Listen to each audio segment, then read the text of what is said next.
Hello, this is Bobby at How to Repair with a video today which serves as both functionality proof and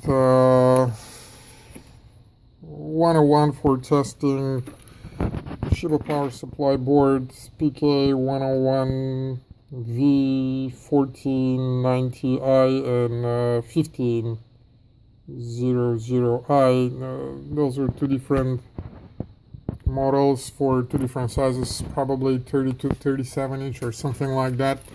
It was returned by a customer who said that a second here. They returned it to eBay saying that the part did not repair the television. We never advertise for any of our parts that they will repair a television. Parts do not repair televisions, people do. And we don't sell people, we sell parts that do work. And we do not know whether people will be using those parts properly, and therefore whether they will fix a television or not. So we're going to demonstrate that this is the box in which the board was returned.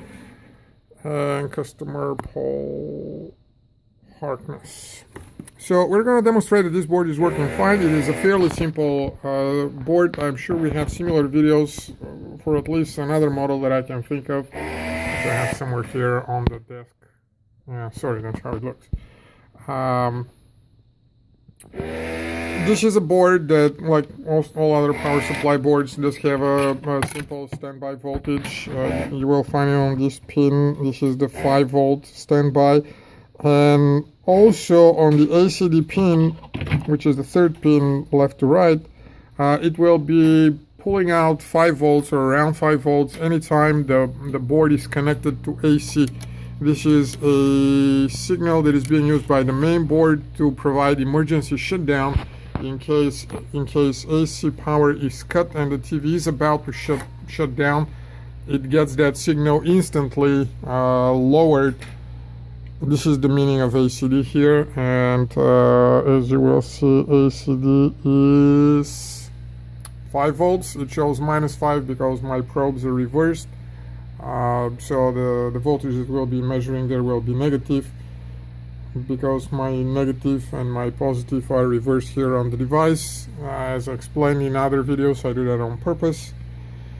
Long story short, we have the 5 volts, and what's going to happen is I'm going to send the 5 volts to this pin, which is called power, and this is the pin that the main board sends back 5 volts to when you press the button to activate the TV. The TV starts waking up, and as part of the procedure, the main board sends back 5 volts to this power pin here, telling the power supply, wake up, give me more juice, we're about to do some work. And in return, the power supply does a bunch of things, and as a result of them, 12 volts appear here on those pins where you see 12. 24 volts appear on those pins where you see 24, and also 24 volts for the backlight inverters show up on here, and this is still ground. The other pins, they do not matter, they just get routed from the main board to the inverter board, and that's how the main board commands the inverter. But what we're going to do now is we're going to use a simple jumper wire. It can be done with a regular jumper that is similar to the ones that is used in hard disks and other things, but this is the one that I have handy, so this is how we're going to be using it. So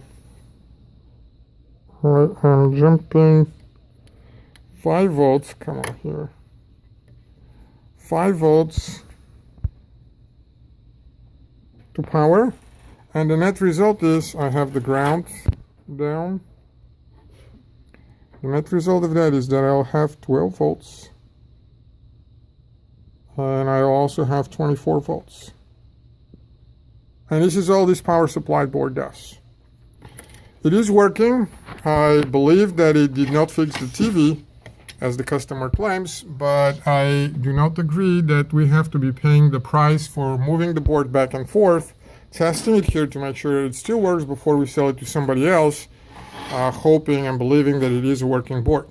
The way things are set up is customers opens a dispute on eBay and says something doesn't work. And eBay says you must approve the return. And customer, unless they are fair, just gets a free ride. And that is not fair. If you have any questions, ask eBay or ask me. I'll be glad to answer. Thank you.